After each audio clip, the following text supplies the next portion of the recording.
Hey, this is OXDF, and today we're looking at the Advent of Code 2015, Day 22, Wizard Simulator 20XX, and we're doing in Rust. We're learning Rust, so let's go ahead and take a look at the challenge. Um, if you haven't looked, this is very similar to Day 21, in that we're like doing kind of a role-playing game where we have a boss and we have to fight the boss taking turns. There's a lot of story here, except for now we've completely changed. In the previous one, we had kind of the same. We each had a weapon, we each had armor, and we subtracted to get the damage. Now I'm a wizard. And so the way the turns are going to work is I'm going to go at the beginning of every turn, effects take a place. And there's 3 effects that can be in place. Shield gives me armor increased by 7. Poison takes 3 damage to the boss. And recharge earns me back 101 mana. And each of these things last, the first 2 last for 6 turns, and the recharge one works for 5. So after the effects happen, then the player will go, so I'll go, and what I can do is cast a spell. And so I can cast Magic Missile and Drain, have an instant effect of either doing 4 damage or doing 2 damage, and I gain 2 life. Or I can cast one of these spells, which then becomes effective at the beginning of the next turn. Then, beginning of the next turn happens, I'll fight the monster, again, effects will happen. Then the monster will do damage to me, and in this case, it'll be my armor, which is 0 or 7 because of the shield. Their damage score minus my armor, I'll take that much damage, with a minimum being 1. I can't have more than that. It's also important to say I can't have more. Each effect, you can only have one of an effect happening at the same time. So if there's already a poison effect in place, I can't cast another poison spell. So the challenge is, what order do I cast spells to win and to do it spending the least amount of mana possible? So this is an incredibly complicated challenge now, because all of a sudden I've got to take into a place, I got to map out quite a few different possible routes through the world. So there's really 2 ways that come to mind to do this kind of spidering. Well, there's 3 actually. I didn't approach, one way I think you can do it that I didn't try is doing sort of a random simulation thing. So every turn, pick a random spell, cast it, go, run till the game ends. I die or the monster dies, and then run that 100,000 times. And presumably the cheapest. If each time you record the least mana spent you look at just filter on the wins and then get the least mana spent, you'll probably get it if you run enough simulations. I went for a more guaranteed approach, which is to spider through all the offerings. So there's 2 ways to do that. I could either do a recursion, so just have a function that casts a spell and then at the bottom calls the same function for each of the possible spells in the next round. Or I could do it in a queue, and where I keep a queue of turns to play, and each turn I play that turn, I do the things, and then I put all the next possible turns into the queue and run until that queue is empty. And I started off, I'm much more comfortable with recursion. I like recursion. It's one that I think a lot of people have a hard time getting their head around, but I actually really enjoy. But I realized that that's going to go depth first. And what that means is it's going to play a game, it's going to play the first game all the way to its entirety. Then it's going to go back and redo the last move. And it's going to kind of have to like go all the way down the tree, then up a little bit, then up a little bit, and down. It's depth first. Versus if I do queue, I'll put 5 in the queue. I'll play the first turn, which leads to, let's say, 4 or 5 more in the queue. So there's some branches coming off of that. And then I'll go back and play the first turn of the second spell and maybe produce 5 more branches. Then the first one, and also I'll work across all the sort of first turns. Then I'll work across all the second turns, etc. And what's good there is I can start to see, as soon as I can start to see ones that are going off track. And I can start to say, as soon as I find a successful one where I win, I can now eliminate any paths that are already more than that. I don't even have to keep going. I don't have to play them till completion, because even if I win, I know it's going to cost more mana, and I'm looking for the cheapest mana. I originally started with recursion, and I couldn't get it to work, and I think it would work actually, but I ended up getting it working with a queue, so we're going to go with that. All right, longest intro yet. There's one, so the biggest thing we have to talk about in this one is coming up with our data structures. And I have this gut instinct to create a player and create a boss and create effects and use a queue, a vector of effects and things. And what's important when you're going to be doing passing on these instances over and over again is you really want to implement copy. Because what copy does is it says whenever you assign something, so like if integers have copy, and that's what that means is if I say x equals 2, I'm not saying x equals a pointer to that 2 value. I'm just going to say, oh, I'll copy that 2 there and put it in another place, because it's simple enough that I'm just going to create a new instance, another place to hold it.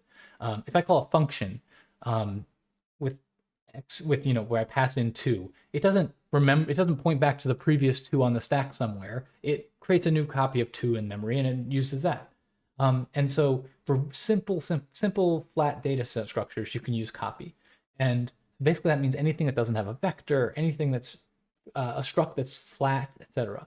If I have a vector in my struct, now vector does not implement copy, so I can't implement copy, because for me to implement copy, everything in the struct has to also have copy. There's also clone. Clone is very similar, but it's explicit. It says, spider through this entire structure and make a copy of it. It's like a deep copy. But I have to explicitly say I want to clone it every time. And you've seen me do that in some previous videos probably. So I'm going to build something that we can, with data structure, that can easily be copied, so that as I'm passing them around and putting them on the queue, I don't have to worry about like pointers back to it where it gets changed in one event and then in the next turn process, it's still, handling changes that happened before. I want a fresh copy each pass. So I'm going to create a very flat structure for that. So enough of that talk. Let's dive in. I'm going to do my GenDay script. We're day 22. I did this in detail in the day 0 intro video, but it pulls the input for me. So it gives me the boss's stats, and it gives me a nice template, which I'm actually not really going to use here for main. So the first thing we're going to do is we will define those data structures. And I spent a while flailing around on these data structures. So I'm gonna skip through kind of the flailing and struggles and actually show you what actually worked out for me.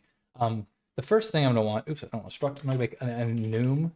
This is not strictly necessary, but it just makes it nicer to, when you read the code, you can understand what's going on a little bit more. So I'm gonna just create this enum for different types of spells that can be cast. And this just gives us the ability to refer to these kind of. And we're going to want to, let's see, we're definitely going to want to give these copy. DRIV. We want debug, so we can print them debug.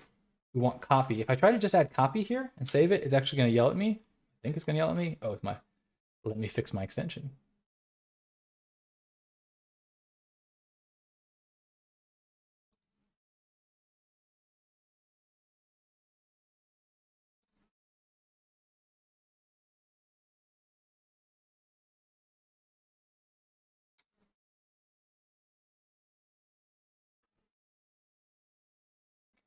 All right, extension is fixed and it's yelling at me about copy.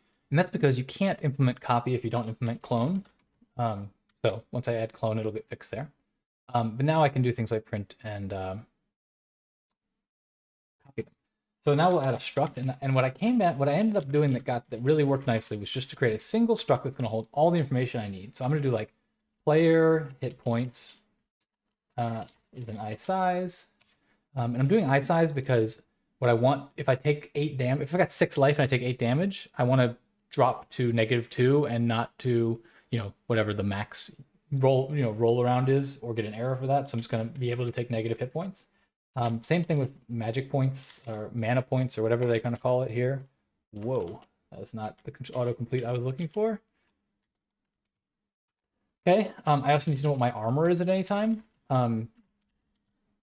I could probably do this in another way, but it just felt easier to keep it here than it did to worry about, an extra piece of the struct didn't bother me.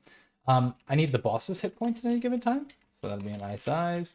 I need the boss's damage at any time, and that doesn't actually change. I probably could have done it as a constant, but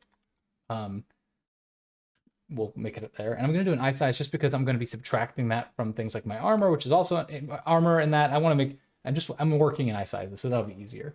I want to keep track of the mana spent. So that'll be a usize, because we definitely don't need to go negative on that. And then I'm also going to I want to know the effects that are in place. So I'm going to do shield, and I'm just going to make these U8s, because I'm never going to need, that's be like the counter for how many turns are left in the effect. And recharge. U8. And so now I have like my game state. That's actually a pretty good capture of what's going on in any given game state. And I have this object, and this object we can derive, debug, clone, copy, and now we have a copyable object here that we can easily pass. We can create 5 instances, put them in a queue, and then process them later. And that's not going to cause us problems. We don't have to worry about ownership. It'll be quite nice. So now let's think about what our main's going to look like. We're going to, I'm going to cheat a little and not even read from the input file. I'm just going to create my own. So we will come here, delete this, and we'll say let game equals game. And now we just need to define all this stuff. Grab that, put this here, delete that, and we'll need a semicolon. And now we need to define. So player hit points, it tells me I start with 50. Player magic points, it tells me I start with 500. Let me make sure those numbers are right. Remember, that's what I'm coming off my memory here. So, not part 2 yet. You start with 50 hit points and 50 mana points. So, there we go. My armor is going to be 0, unless I get a bonus. The boss's hit points is my input.text, so 71 and 10 damage. So it was 71, 10. Mana spent so far is 0. Shield turns remaining is 0. Poison 0. Recharge 0. And I think we got a game. Sweet. And now we're just gonna do we're just gonna call this, and we're gonna say we'll call it fight game. And now we just need to define this function. No, so we're basically done except for one function. So this is gonna be a big one. Fight is going to take a state, something we'll call state, which is a game object, and that's it. And we're gonna return a usize like that. So with something as big and complicated as this function, I could probably break it into smaller functions, but I'm really gonna try to outline what I'm gonna do here. So I'm gonna say, I'm gonna init the queue and the results. I'm gonna loop. In that loop, I'm going to process with the turn order here, right? So I process effects. I'm gonna check boss dead. Then I'm gonna cast a spell. Then I'm going to check if the boss is dead. And I have to do these in the right order because if the boss dies from the effects, I don't need to spend the mana to cast the spell. So I'm going to check, I'm going to have to check again here. Then that's kind of the end of my turn. Now it goes to be the boss's turn. So we'll process effects again. After we process effects, we will check if the boss is dead. We will do damage to the player or to me. On the boss, then I'll have to check if I'm dead. And then we will queue the next spells. And we'll go back into, we'll loop again. Oh, I can't imagine why it doesn't like that comment. Okay, cool. And so that's going to be our turn. And that's how we're going to play our turns out. And then what we're going to do, so the first thing we need to do here is set up things, right? So we can say let mut smallest mana equals, and we'll start it off with usize max. So it's the biggest possible. I mean, presumably we're not going to spend more than whatever, you know, a 64-bit byte integer holds, right? So that, I think we should be good there. The next thing we need to do is we'll say let q equals, and we're going to use a VecDequeue, and we'll say new. Yeah. And this is a data structure that allows us to push onto the back and pop off the front. And so now we can say q.pushback, and we're going to pass, each time we're going to pass in 2 things. We're going to pass in the state, which we just got from the game, and we're going to pass in the next spell. So in this case, we'll do spell missile. Does that look okay? Push back. Let's try that. Okay, it's happy with that. And we're going to cut, we're going to do, this is a little bit inefficient. There's no like good way to loop over an enum. So we're going to change this to drain. The next one is shield, poison, and I think recharge. Yeah. So now we've pushed all of those onto our queue. So our queue is going to be 5 long. Starts off with kind of a clean state, which we're pushing in here all. And because we're using copy, it's 5 new instances of that state, which is perfect. And then the spell we're going to run next. So now we can come into the loop and we can say while let sum, and we're gonna pop off. We're gonna say it's that thing equals q dot pop front. So we're gonna take the front thing off. We're gonna pop it in. We're using a sum here because that pop is gonna return an option. So the sum, if we say sum around this iterator, this we could say x. We say pop a sum here that we're gonna get our game and spell. But if it returns none, that's where the while loop will fail. So that's actually a really convenient structure to work off of here. We want to put that there, and we want to close that here. I'm guessing it's yelling because we don't do anything yet. Expected to usize. Yeah, okay, so we're still not happy with our return. That's fine. We'll get there. And so in fact, instead of calling it x, what we'll do is we'll actually say, this is like, this would be mut state and next spell. Does that look good? Oh, we're still not happy. Okay, let's come out here. So then after the loop, what we're going to do is we're going to return smallest mana, which hopefully we've updated off of the thing. And that should get us away from our errors. Oh, right. Oh, we got errors though. Let's see what we got. Cannot borrow Q as mutable. Consider changing to, oh yeah, we definitely need to make this a mutable Q. Yeah, that. Seems to be working nicely now. We haven't used smallest mana. Well, we haven't mutated. We haven't changed smallest mana. That's why it's yelling at us here. We can potentially remove that. And then we haven't used these yet, so I think we're still in good shape. Okay, so we get our current state and we get our next spell. So let's process any effects.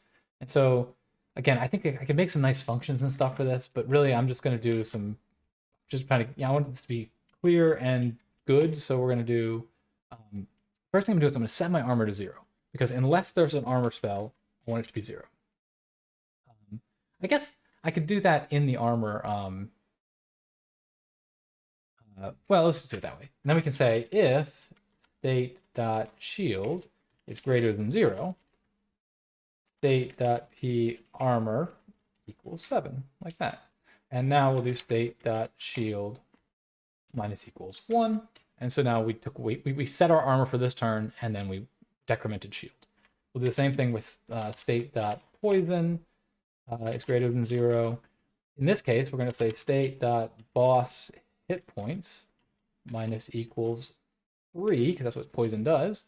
And we'll do state.poison minus equals 1. So effectively, if poison's there, we've taken a turn away and we've taken off the boss's hit points. And we do if state.recharge is greater than 0.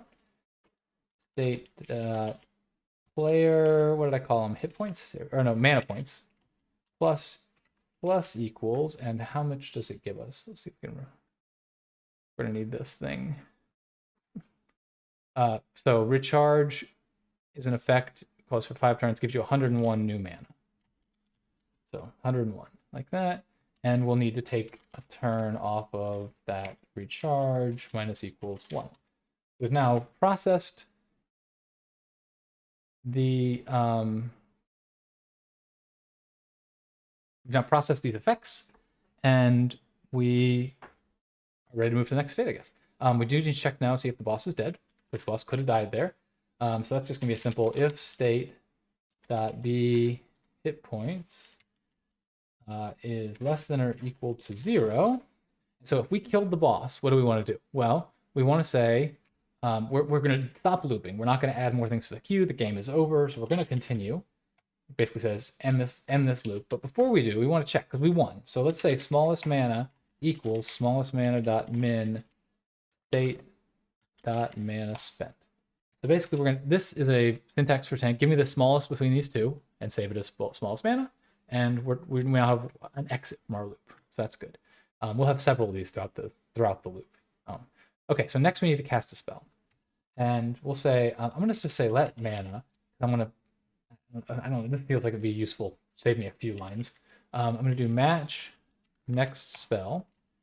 And if we have spell.missile, we are going to state.boss hit points minus equals 4. And we're going to mana equals, I should 53. We're going to do the same thing now for spell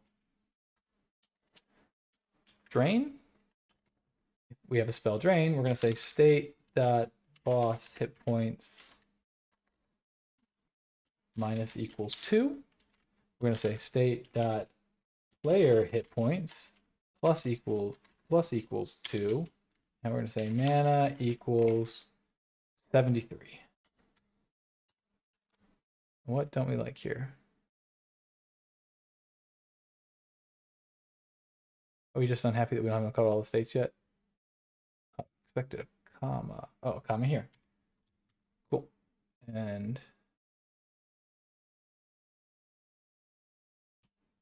does that solve me? What don't we like here?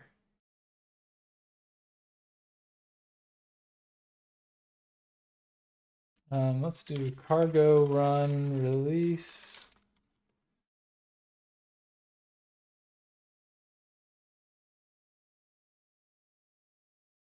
Oh, I didn't do a I didn't do that. Okay.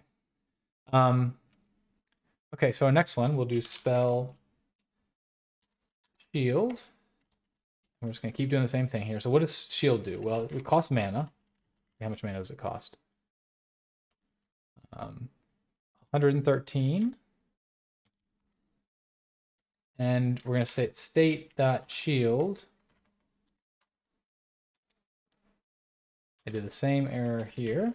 So state.shield equals 6. Because now we have 6 turns of shield. We can do spell. And now we'll do poison. And this one will do mana equals 173. The next one's 229. Let's see if I can remember that. 173.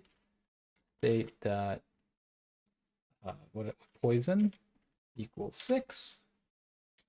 And finally, spell dot recharge leads to, and we'll do mana equals, did I say 213? 229. Not even close. And state dot recharge, and this one only goes 5 turns instead of 6.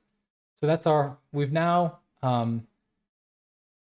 cast each of our spells. The one thing we do need to finish up, so one thing I'll note here, kind of cool, with a match, normally you have to cover all possible things. So normally you almost always have to have the default state, but because I'm matching on this enum, as long as I cover all of the enum states, I'm good. So that's kind of a neat little benefit of using enum. Last thing I want to do is I want to do state.player MP minus equals mana, right? So I have to spend the mana. And I'm going to do mana spent plus equals mana. So I'm going to track how much mana I've spent, and I'm going to take it away from myself. So now we spent some mana. This seems like a place we can actually check off. So if state.mana spent, oops, it helps if I can spell state. If that is bigger than smallest mana, like our current smallest mana, we've found a win and we've got that. And we're bigger than that, we can continue right now, because this whole branch we can just cut it off, because we don't need to go we don't need to go any further. Even if we win down the road, we're not going to win having spent less mana, so we're good.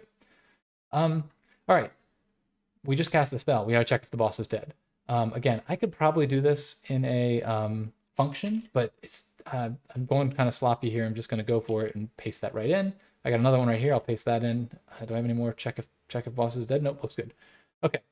Process effects. We're going to do the exact same thing. We're going to come up here, and again, this is not the prettiest code. I probably should do this in a function, but we're just trying to make this work nicely. Damage to me. So now the boss is hitting me back. And this is pretty straightforward. We're going to say if state.be damage minus, or let's not say minus, let's say is greater than state state.p armor, which I think it always is going to be, but I'm adding this in because it really screwed me up in the last one. So we'll say our hit points minus equals state.p damage minus state.p armor, else state.p hit points minus equals 1. And now we gotta check if I'm dead. So we'll come down here and we'll say if state.p hit points less than or equal to 0, I'm dead. We just continue because we lost, we can't possibly win, therefore we can exit this whole tree. We don't need to queue any further spells. All right, the last thing we need to do is queue spells. So what are the criteria for being able to queue a spell? Well, for one, we have to have enough mana points to do it. And two, it can't, if it creates an effect, that effect can't already be on the stack. And there's one trick in it, and this is where I lost the most time, but I'll get to that in a second. So if state.pmp is greater than or equal to 53, which is enough to cast the missile spell, we will queue.push back state, comma, spell, missile. Like that. Now we can say, and I guess that's it. That's all we know for that one. We can say if state.pmp is greater than or equal to 73, we can drain.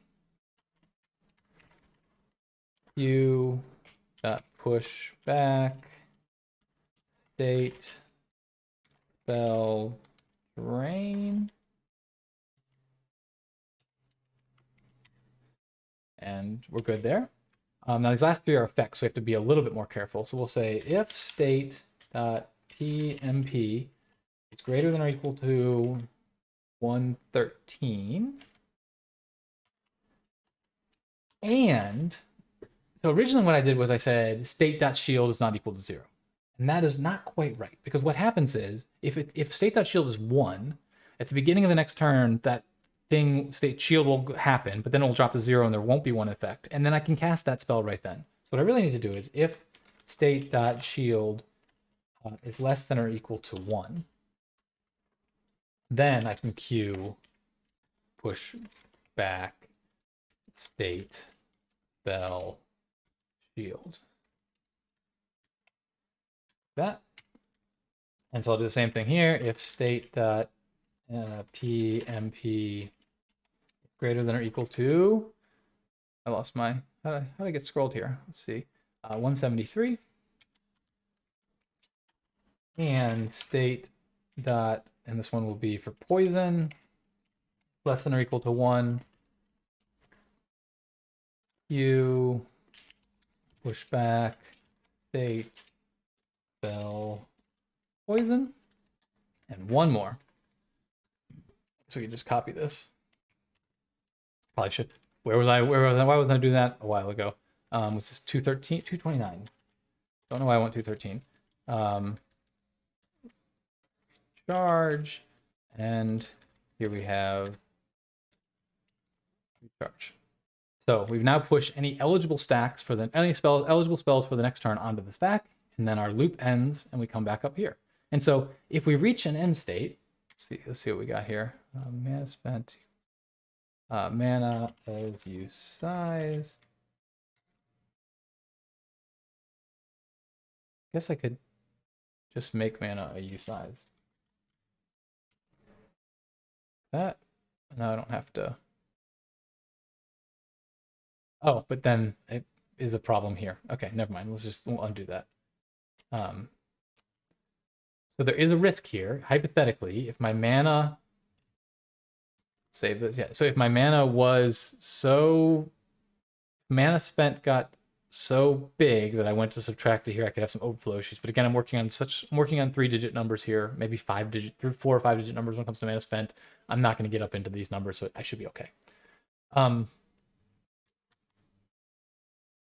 lost track of what I was saying other than looking for errors. I guess otherwise we'll give this a shot. Oh, so basically I run a turn. Each turn, if the game ends or if I no longer can get the best solution, I record my best option at the moment. Otherwise, I push the next options on the stack and run it through. And we're going to see if I can type all this out without any errors. And we do get 1824. Boy, I hope that's right. 1824. So we got it. The one that got me the most when I was really doing this, so once I figured out a good way to keep state and understood the copy thing better, that was an important factor. And then the other thing that was really important was this right here. Not 0 but 1, because if you take these off and make these all equal 0, then you can't win. You won't win. So I was just getting no wins. Great. Let's look at part 2. Part 2 is actually, I think they thought part 1 was, the new part 1 was hard, so they decided to make it go easy on us here. Next run through the game, you increase the difficulty to hard. At the start of each player turn, before other effects apply, you lose 1 hit point. If you go to 0, you die. Everything else is the same. So all I need to do here is we'll come up to the top of our function, and we'll take a game, and we'll take a hard, which is a bool. Now we can go down here and say we called this first one, hard is false. We will do the exact same thing with hard as true. And now so let's run it and make sure. Right now we should get 1824 for both if we did it right. We did. Okay, let's come back up here at the very beginning of the player turn. So right before we process effects, we will do hard mode. And we'll say if hard. And all we need to do here is, oops, I didn't mean to scroll that, is say state.player hit points minus equal 1 if state.player hit points is less than or equal to 0. Continue. We lost. That's it. Like, we don't have to, that should be all we need to do. And so if we do that, we run it, we get 1937. So this was the hardest day by far so far.